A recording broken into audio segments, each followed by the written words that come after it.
Masaya naman akong humarap sa inyo. Yan. Dahil, I really find this program interesting. Yan. Yung camaraderie is very good. Thank you, sir.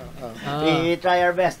So, sir, when you first assumed office, one of the first things you did po was, again, riffing off Sec Llamas's intro, ni-reverse nyo yung ruling ng previous admin tungkol sa SALN. Yes. Was that a clamor that you felt the public was really looking for? Or was it, kumbaga, common sense for you, sir? Na parang It's common sense. Yeah. It's common sense. Oo, kasi ano yan eh.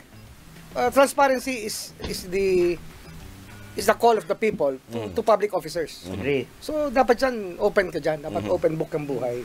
If you're going to hide many things, then don't enter public service. Yon, totoo naman, sir. Totoo naman. And it was being almost weaponized, ano po.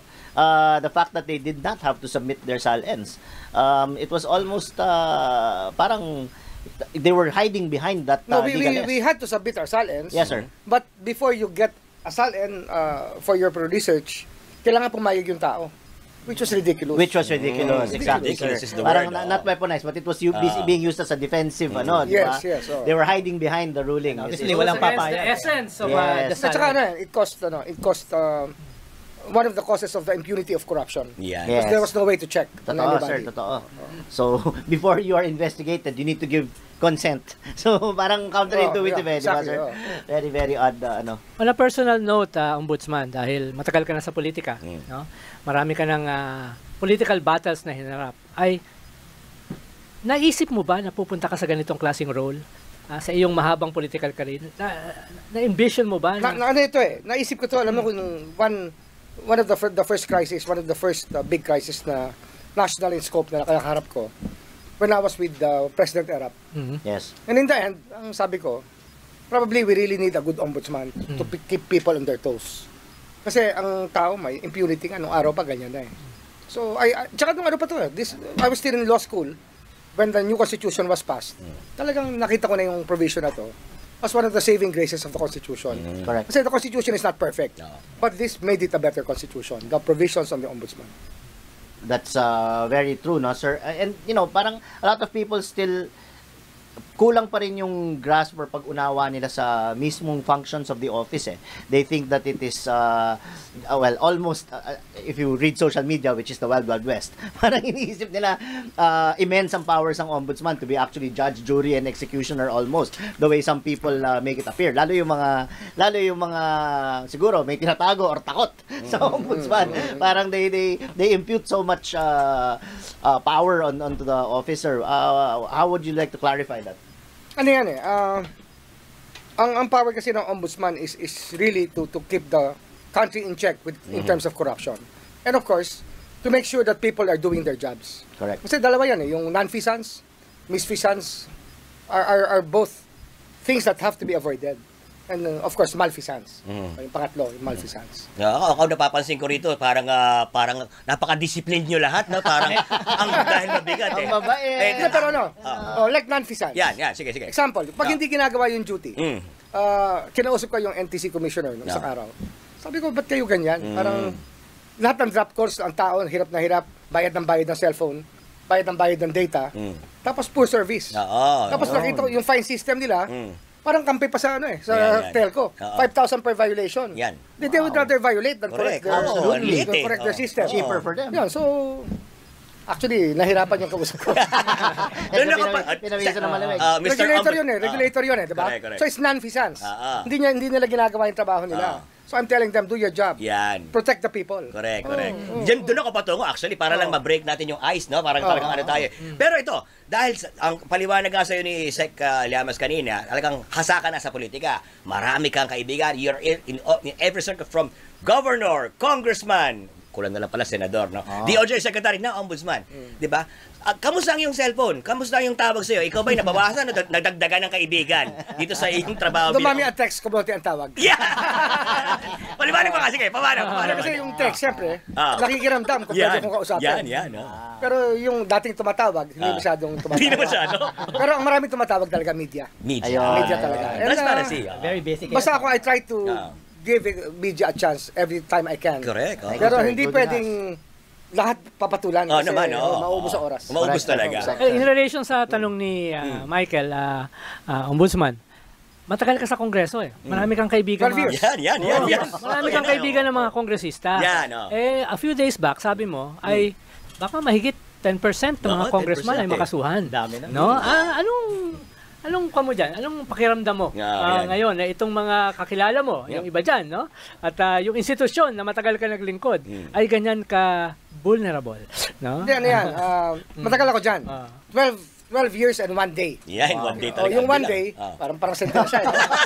Pero yung 1 day kasi, I only served 1 day on my 5th term. Kasi tama. I resigned to make way for my DOJ. Correct, correct. Well, nung nandyan ako kasi, ang merong kasabihan dyan, may mga rules of the game dyan. Huwag kang aapak sa teritoryo na may teritoryo. Yan. Diba? Walang basagan ng trip. Yan. Diba? Yung mga basically, Yes, sir. igalang mo yung boundaries. Oo. Kaya, may mga tao no, may mga congressman na no, alam ko naman, nagwa-violate na ng law. Yung mga nagko-contractor. Yan. Alam na natin, conflict of interest. Pero sasabihan ko ba sila? Yan. Siyempre. Di ba? oo. Bahala sila sa buhay nila. Hindi pa naman ako You're ombudsman. not in eh. a position. Pero ngayon nandito na tayo, ano Yeah. magagawa ko? Oo. Kasi hiningi ko to, alam ko naman yung terrain eh. I know the terrain. Correct. And somebody's got to do it. Dapat may gumawa nito sa atin, eh, di ba? Oo. In the words of the late, great Rudy Fernandez. Yan. Walang personalan. Trabaho lang. Beng. Pero ombudsman, di ba, it's very important for your position. Sinabi mo kanina, kayo yung checks and balance to be apolitical, di ba? In that regard. So, paano yun binabalanse dito sa For mga... somebody na very political. Yan. Hindi, ang guide mo na lang dito, bansa. Country first. Above everything. Correct. Ito ang pinakamahirap na parte yan. Kasi nga, you have friends who were there and who are falling from grace. At meron silang mga nagawa. At meron kang iniimbestigahan dahil ang tingin ng tao, meron silang ginawa. At tingin mo, meron din silang ginawa. Kaya iniimbestigahan mo sila. Correct. And I cannot be made to choose between my country and my friend. Because it's no contest. I'll choose my country anytime. All the time. Anytime. Thank you, sir. Oh, di For ba? that, sir. Yeah. Dapat naman, we should start living this way as Filipinos. Dapat some people have to show that example. Ayun ang tingin ko lang. Prof. Guido, dahan-dahan lang ha. Oo. You might be fanboying. Boying. Ombudsman boy. Parang yung leaning mo parang iba eh. Ako ang tanong ko ito, sa dinami-dami ng mga kaibigan, ayan, nakaaway o naman, paano yung prioridad? Sa dinami-dami po, sabi nga ni Sec. Llamas kanina eh, ito yung unprecedented na oras po na kailangan ng mga fact-checkers, law-abiding, at kung ano-ano man po ay kailangan ng bayan. Ang may nabanggit kayo kasi na may mga kakasuhan, ano? Mga big fish, Big di ba? fish, As oo. nabanggit nyo rin ng ICI, baka hindi na magtagal. So, ang ibig sabihin po ba nito, talagang ipapatong na sa inyong mga balikat itong sigaw ng taong bayan na kulong na yan, mga kurakot. Sa balikat nyo po ba yan? Kasama yan sa trabaho ko. But it's not my only job. Oo.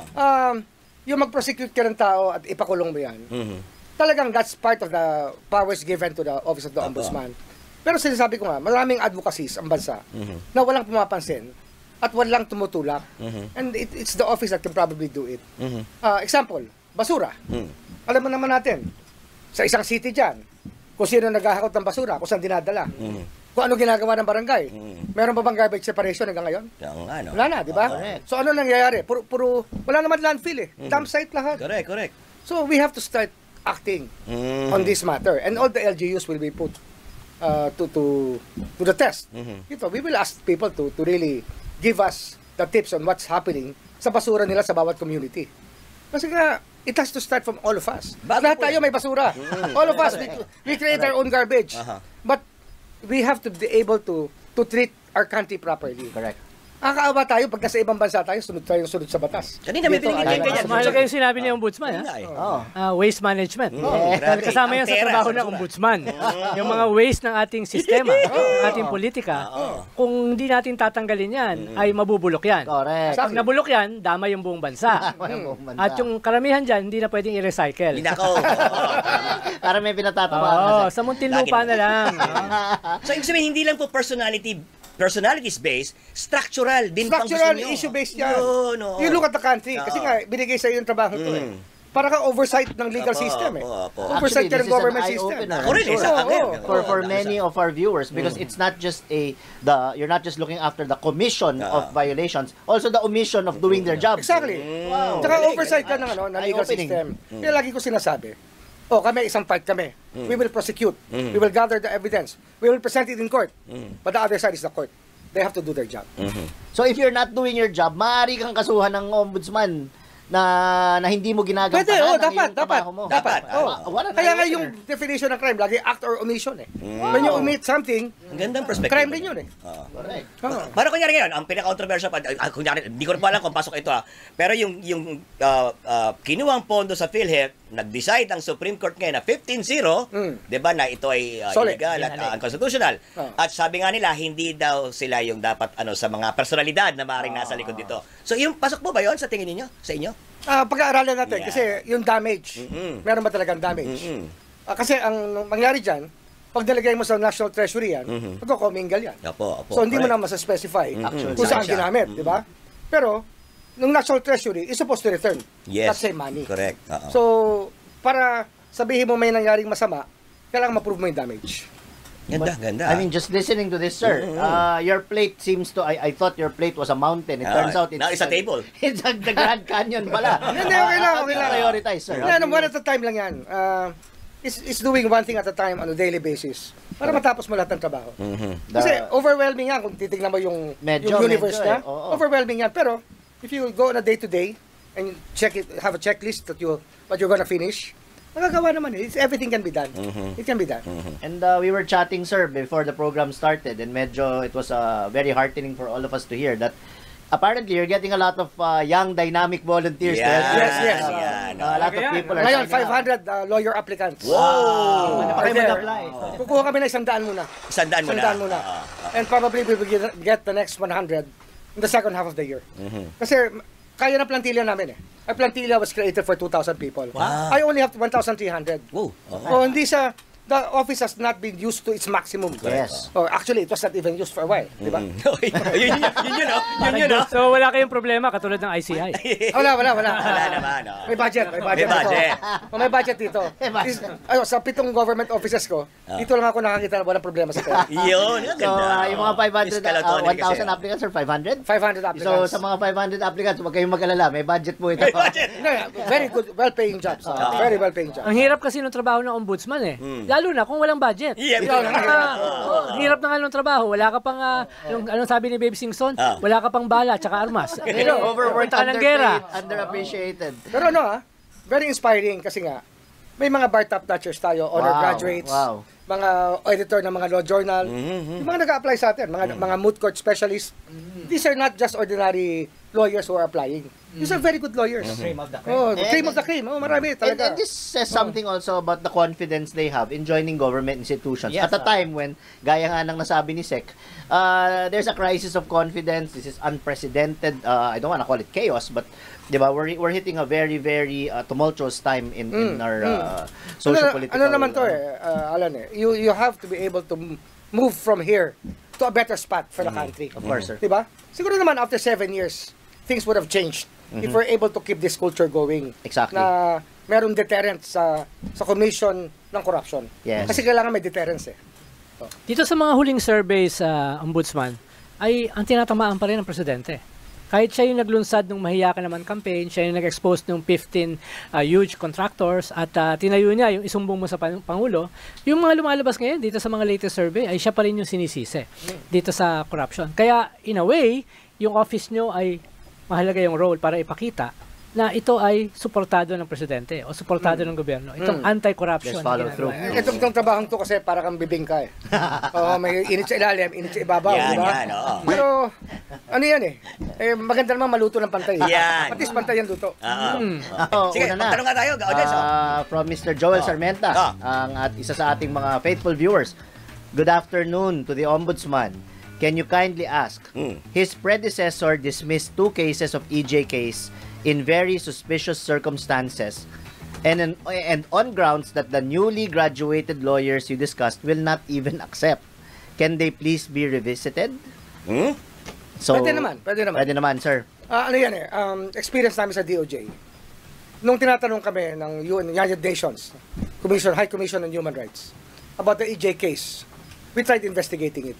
Dapat malaman nyo yun Okay, sir. We tried investigating it. So, ang una namin hinihingi, police report.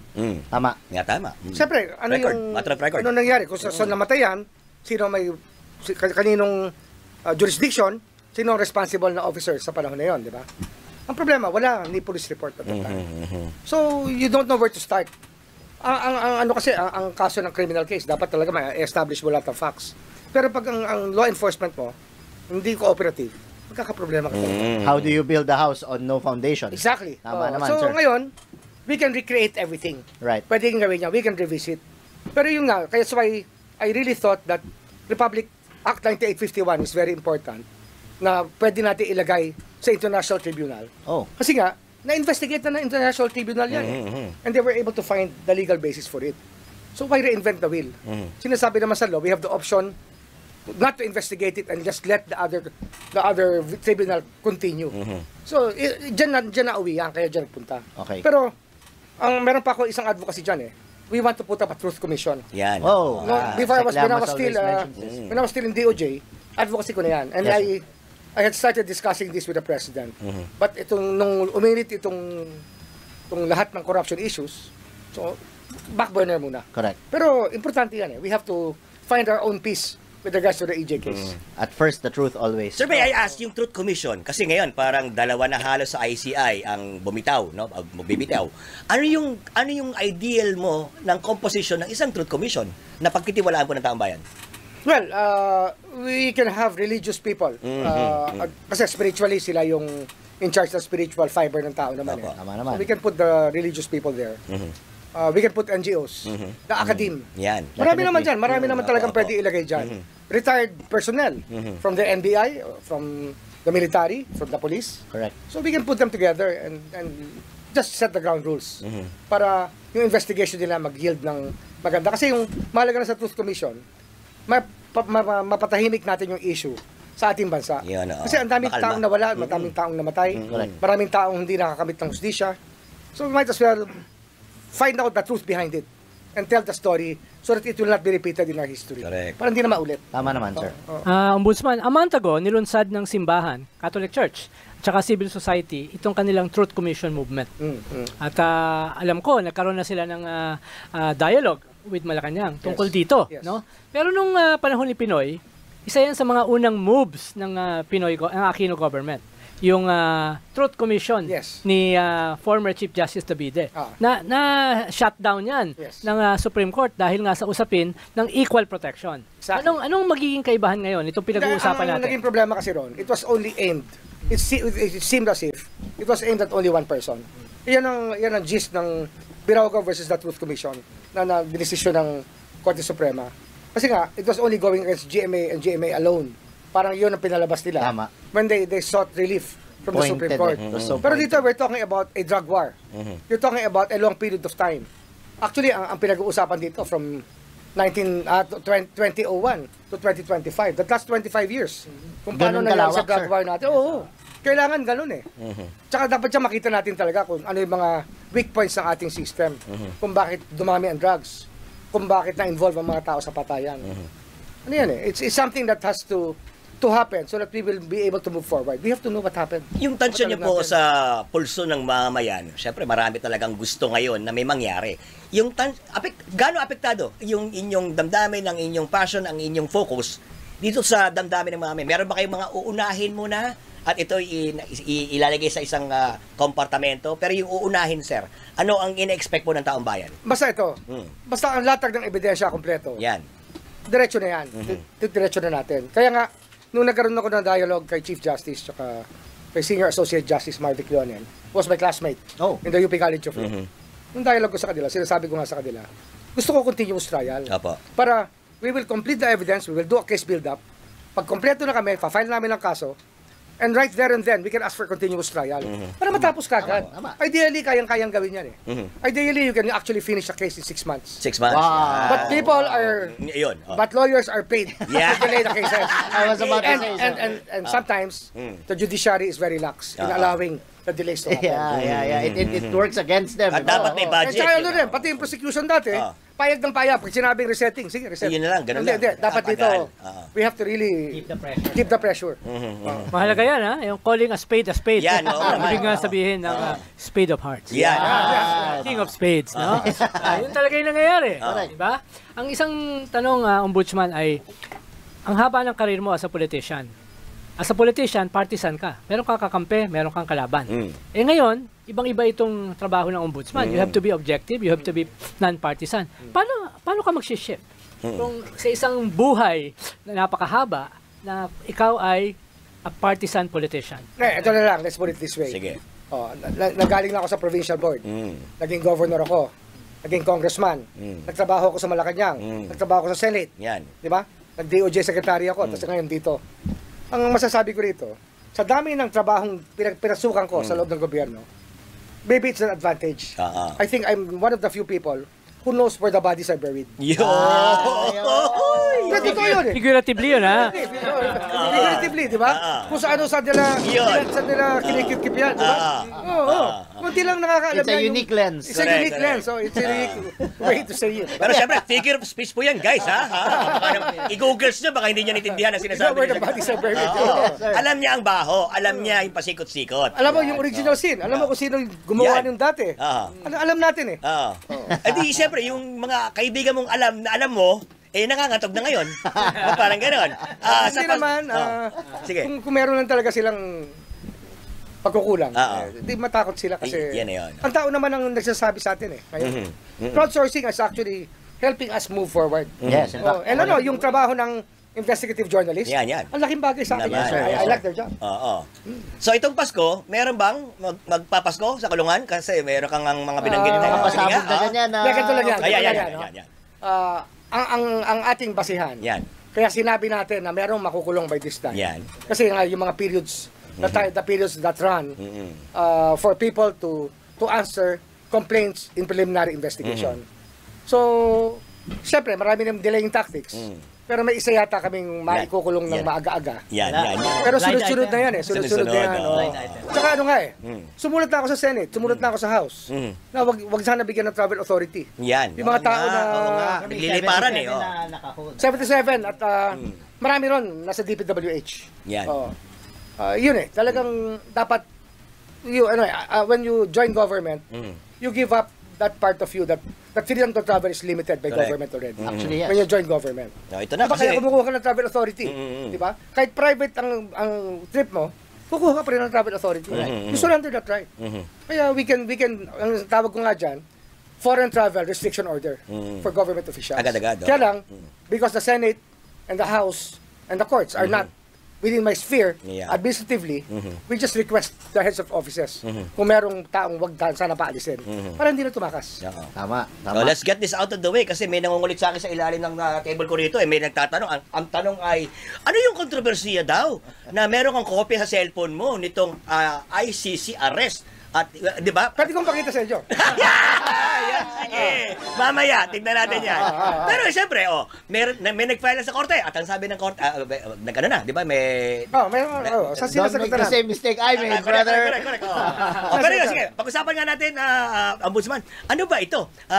Bakit ikaw, ang sinasabi nila? At bakit hindi ikaw? Ayun Yan. eh. Makikita pa Hindi, ba? makita ko yan. Pa ba to? Yan. Sige nga. Kasi ano yun, Sabado ng umaga yan. Yan, Sabado. yan. Mga 1 month ago. Mm. 1 month ago, Sabado yun. Dumating sa bahay ko, ito mga kasama ko sa opisina dati. Yan. Sa DOJ. Yan. Tayo lang nag-uusap dito, walang nakikinig. Sige. Tapos? Ayun. Ah. Tapos pinag-usapan namin yan. Ah. Ayun, sabi ko, nasaan na yung warrant? Yan, Sabi niya, yan. Pinakita sa akin isang page. Okay. Oh. Tapos, the next day, Ah. may kausap na naman ako. Yan. Yung parang nagliliason sa ICC. Okay. Oh. Mm. Nagliliason. Pinakita sa akin yung buong document. Wow. Pinakita sa akin yung buong document. Oh. Kaya lang nung nakita yung first page pala nung nakita ko, Sabado na umaga eh. Oo. May programa rin ako pag Sabado na umaga. Nabanggit niya, Yun sir. nga, Oh. yun nga. Oh, DCRH. DCRH naman tama. ako. Oh. Sabi ko, scoop to ah. Yan. Sino ba naman ayaw na scoop? Yan naman. At saka hindi, pangalawa naman, Yeah. sa trabaho ko kasi, accountability of public officers. Correct, oh. It's an accountability issue. Yes, actually. So sa mga 7,000 viewers natin, huwag kayong mga marites. Nakikinig kayo, ha? Nakikinig kayo. Yan ang kwento daw. Anong kwento? Ay, meron pala talaga. So, ibig sabihin, meron dahilan naman kung bakit meron pwedeng nagtatago o hindi nagpapakita. Meron naman pala dahilan. Mahanap pa ba to? Mahanap pa ba to? Sino ba to? Sino ba to? Sino ba to? Joke pa nga siya, baka daw lampasan niya. Si Senator Ping Lacson. Oo, yung nagtatago. record. Diba? Record niya. So, hindi naman siya ganun ka-problematic. At least yun ang kanyang projection. Naman, Oo. Ay, ako, kung narinig ko yung kwento ng kwentuhan natin, wala ko namang gaano nakikinig eh. Baka ganun din ang gawin ko. Pero Ombudsman, on a lighter note, Sige. no? Ito kasi very intense yung pinag-uusapan natin. Yan. Meron ka bang downtime? Yan. Meron ka bang panahon na nagre-relax ka? Oo, Yan. syempre No? naman. Nanonood ng Naku, delikado Netflix. to. Yung single digit handicap ninyo, sir. How do Single you digit spend pa your rin. downtime? Yeah. Yung ganyan. Ngayon, ano lang ako, I watch YouTube, pagising ko, tapos I workout. Yeah. Yeah. Kaya pala you're looking Everyday. Lumaki ang katawan mo eh. Everyday, I Kita work fit out eh. everyday. Tapos ano, sa paminsan-minsan, sumasyat pa rin ako with friends. Yan. Kasi pa isa-isa na lang. Hindi na pwede marami. Correct. Isa kasi bumabalat sa'yo noon, nung ikaw ay nanonominate as ombudsman, ay hindi mo raw kaya physically. Dahil ang dami mo raw dinaanan ng mga Sinakaya problema sa kalusugan. No? Kamusta yung kakalusugan mo ngayon? Actually, ano yan, I've been free from any blast in my blood for the past 20 months. Galing, 20 very months good. na, free na ako. Kaya lang, syempre, I had immune system problems in the process because I had leukemia. Yes, I had leukemia. Had, Pero okay naman, okay naman. Mahirap na sakit yan para sa mga... Mahirap na sakit yan. And ako siguro, talagang by the grace of God, talagang Yan. nasalba ko rito. Kasi ano ito eh, you live by the day. Talaga yung nangyayari dyan. So parang second mo na ito. Ibig sabihin, parang may purpose ka na. Purposeful That's life. probably Of what's course, pushing you of course. forward, sir. Baka fifth, hindi second. Marami na nangyayari sa akin. Kilala niyo ba yung pusa, sir?